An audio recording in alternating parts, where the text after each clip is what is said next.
What would you do if your neighbor's contractors drove heavy equipment across your lawn, laughed at your face, cracked your windshield, stole your property, and then months later showed up begging for your help? Because that's exactly what happened to me. And by the end of this story, the people who thought they could bully me into silence were offering me cash just to make their problems disappear.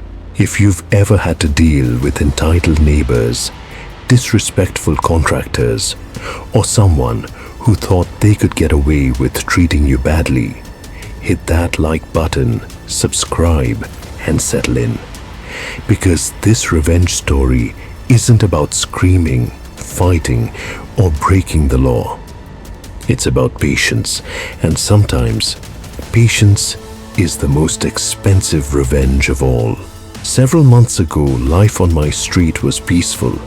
I owned my home. I kept my yard clean. My routine was simple. Wake up, go to work, come home, relax. Then the house next door went up for sale. At first, I didn't think much of it. People move all the time. But within days, the house was purchased by one of those house-flipping investors. You know the type. Buy cheap, slap on some cosmetic upgrades, cut every corner possible, then sell it for a profit. I figured I'd have to put up with a little construction noise for a few weeks. I had no idea it was about to become a months-long war. The very first day the contractors arrived, they unloaded equipment, supplies, and one of those giant blue portable toilets. I wasn't home when they started. I was at work. When I got back that evening, I pulled up in front of my house like I always did. I opened my car door, stepped out, and immediately froze. What the hell is this? The street was covered in mud. Fresh tire tracks were everywhere. Then I looked toward my lawn. My stomach dropped. Deep tracks cut straight through my front yard. Not near it, not beside it, straight through it. The contractors had driven heavy equipment directly across my property, as if it belonged to them. I could literally follow the tracks from the street, across my lawn, all the way to where they'd placed the porta potty. For a few seconds, I just stood there, looking, processing. Then the anger hit, hard. My chest tightened, my face got hot. You know that feeling when someone disrespects you so blatantly that your brain almost can't believe what it's seeing? That was me. I marched straight over. Every contractor on that property heard me. What kind of idiot thinks it's okay to drive across someone else's lawn? The workers immediately started pointing fingers at each other. Nobody wanted responsibility. Eventually, someone handed me a phone number. The boss. Fine. If the workers wouldn't answer for it, the boss would. I called immediately. And that conversation somehow made me even angrier. Instead of apologizing, he argued. According to him, I was overreacting. According to him, it wasn't a big deal. According to him, I was basically the problem.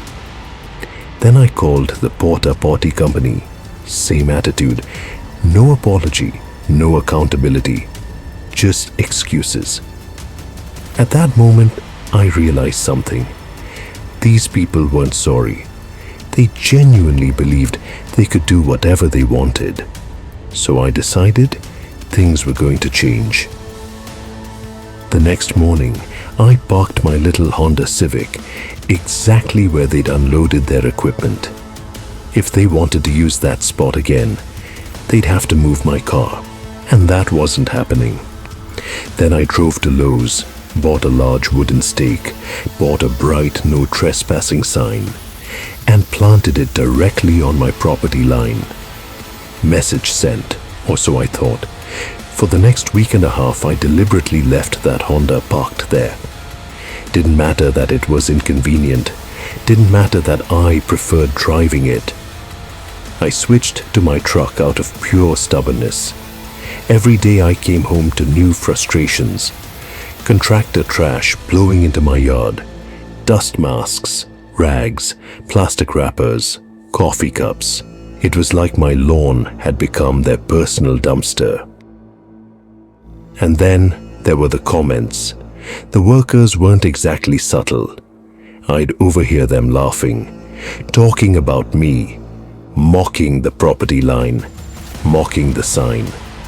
One guy actually joked that my sign was on their property instead. The arrogance was unbelievable, but I kept my mouth shut.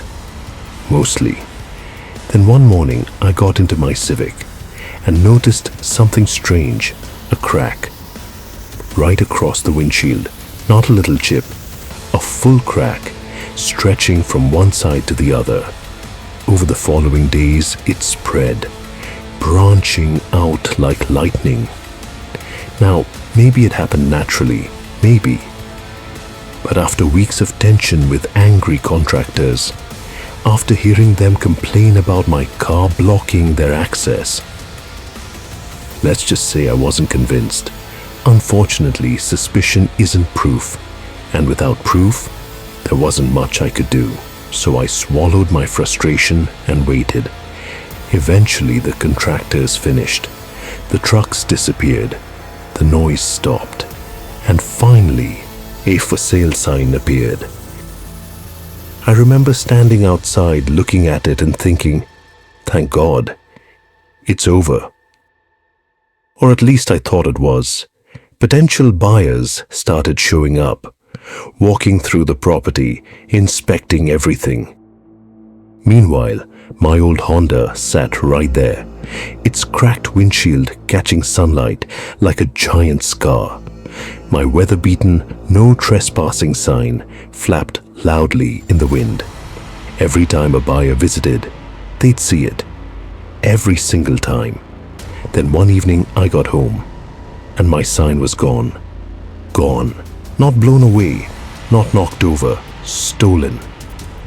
That was the moment something inside me snapped. Again, I stormed inside, found the realtor's number and called. A receptionist answered. Now, to be fair, she hadn't done anything wrong.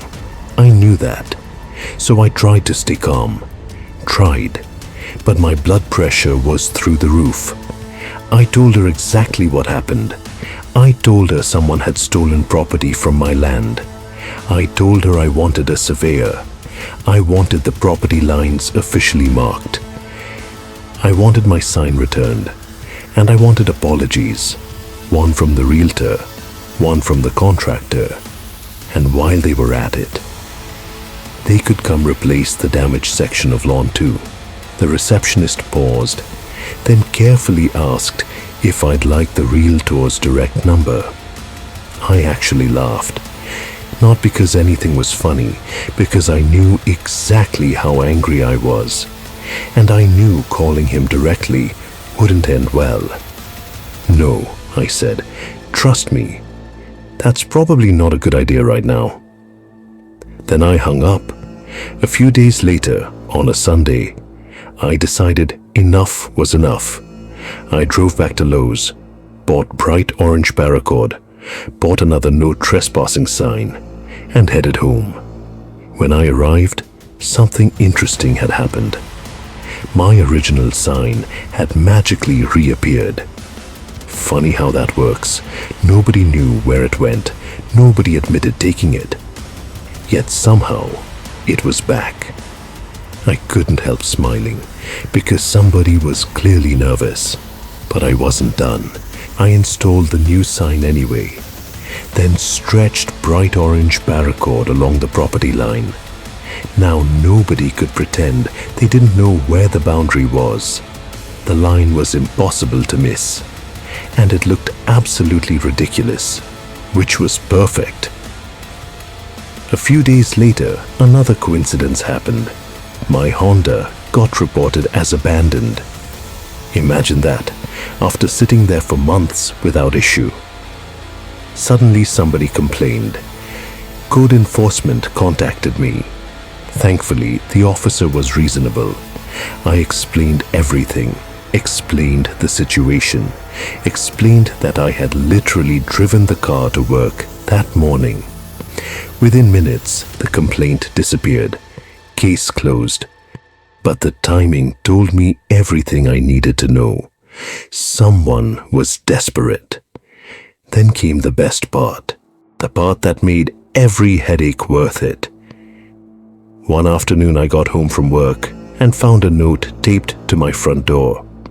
I opened it, read it, then read it again, because I honestly couldn't believe what I was seeing.